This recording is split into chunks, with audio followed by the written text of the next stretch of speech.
Vikram മിസ്ത്രിക്കെതിരെയുള്ള cyber attack എന്തുകൊണ്ട് കേന്ദ്ര സർക്കാർ വിശദമായി അത് പരിഗണിക്കുന്നില്ല?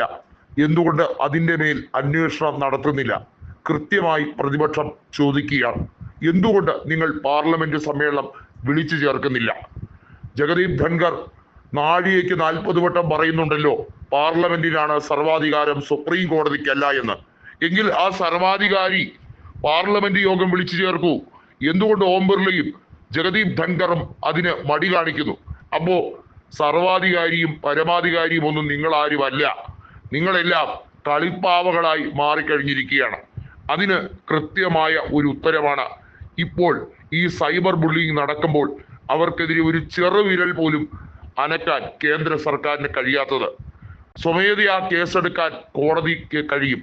ഇപ്പോൾ അതാണ് സോഫിയ ഖുറേഷിക്കെതിരെ വലിയ രീതിയിൽ രാജ്യവിരുദ്ധ പ്രസ്താവന നടത്തിയ BJPയുടെ മന്ത്രിയായ വിജയ് ഷായെ ഇപ്പോൾ ബുക്ക് ചെയ്തിരിക്കുന്നത്. ഇതുപോലെ പലരും കുടുങ്ങാനിരിക്കുന്നേ എന്നുള്ളതാണ് ഇപ്പോൾ മല്ലികാർജുൻ ഖാർഗെ അടക്കമുള്ള പ്രതിപക്ഷ നിരയിലെ MP-മാർ, പ്രത്യേകിച്ചും രാജ്യസഭയിലുള്ള MP-മാർ പറഞ്ഞിരിക്കുന്നത്. ജയറാം രമേശ് അടക്കമുള്ളവർ രംഗത്ത് വരികയാണ്. കൃത്യമായ നീക്കമാണ് ഇവിടെ പ്രതിപക്ഷം നടത്തുന്നത്. ഇന്ത്യയുടെ സംരക്ഷണ കവചം അത് ഒരുക്കുന്നതിൽ പ്രതിരോധ സെക്രട്ടറി ബ്രീഫിംഗ് ഉൾപ്പെടെ നടത്തുന്നതിൽ വ്യോമിക സിംഗും അതോടൊപ്പം തന്നെ സോഫിയ ഖുറേഷിയോടൊപ്പം ഒരുമിച്ചിരുന്നാണ് മീഡിയ ബ്രീഫിംഗ് നടത്തിയത്.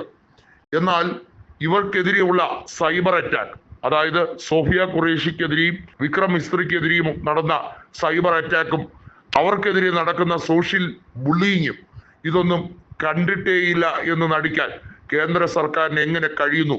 ഉളുപ്പുണ്ടോ എന്ന ചോദ്യമാണ് പ്രതിപക്ഷം വീണ്ടും വീണ്ടും ചോദിക്കുന്നത്. കൃത്യമായി പാർലമെന്റ് സമ്മേളനം നടത്തിയേ മതിയാവുകയുള്ളൂ. അതല്ലെങ്കിൽ അവിശ്വാസ പ്രമേയം കൊണ്ടുവരേണ്ടി വരും. ഏറ്റവും പ്രധാനപ്പെട്ട കാര്യം അത് തന്നെയാണ്. പ്രതിപക്ഷം കൃത്യമായും അതിനുവേണ്ടി ഉതകുന്ന രീതികൾ സമീപിക്കും. രാഷ്ട്രപതി ഇപ്പോൾ കേന്ദ്ര മന്ത്രിസഭയുടെ പാവയായി മാറിക്കഴിഞ്ഞിരിക്കുന്നു എല്ലാ അർത്ഥത്തിലും എന്നുള്ളത് കൊണ്ടാണ് സുപ്രീം കോടതി വിമർശിക്കുന്നത്. ഏതായാലും ഞങ്ങൾ പ്രതിപക്ഷത്തുള്ളവർ അതിന് ശ്രമിക്കുകയില്ല. ഞങ്ങൾക്ക് ഭരണഘടനയെ സംരക്ഷിക്കേണ്ടതായുണ്ട്. അതിലെ എല്ലാ വകുപ്പുകളും ഞങ്ങൾക്ക് പ്രാധാന്യമുള്ളതാണ്. ഞങ്ങൾ കോടതി പുറപ്പെടുവിക്കുന്ന ഓരോ ഉത്തരവിനെയും ശിരസ വഹിക്കുന്നവരാണ്. രാജ്യത്തെ ധർമ്മം പരിപാലിക്കുന്നവരാണ്. എന്നാൽ അങ്ങനെയല്ല കേന്ദ്ര സർക്കാർ. അവർക്ക് ഹിതവും അഹിതവുമായത് രണ്ട് രീതിയിൽ അവർ വേർതിരിക്കുന്നു, വളച്ചൊടിക്കാൻ ശ്രമിക്കുന്നു. ജഡ്ജിമാരെ സ്ഥലം മാറ്റാനും അവരെ വ്യക്തിപരമായി ടാർഗറ്റ് ചെയ്യാനും ശ്രമിക്കുന്നു. ഇപ്പോഴിതാ ഏറ്റവും ഒടുവിൽ പ്രതിരോധ സെക്രട്ടറിക്ക് വരെ നിലനിൽപ്പില്ല എന്ന രീതിയിലേക്ക് വരുന്നു. ഇവിടെ ട്രംപിന്റെ ഇടപെടലുമായി ബന്ധപ്പെട്ട കാര്യത്തിൽ ഒടുവിൽ അദ്ദേഹം മലക്കം മറിഞ്ഞത് നമ്മളെല്ലാവരും കണ്ടതാണ്. ഇന്ത്യ ഒടുവിൽ ഒരു ബോൾഡായ ഒരു ഫേമായിട്ടുള്ള സ്റ്റാൻഡ്, ഒരു നിലപാടെടുത്തപ്പോഴാണ് ട്രംപിന് മലക്കം അറിയേണ്ടി വന്നത്.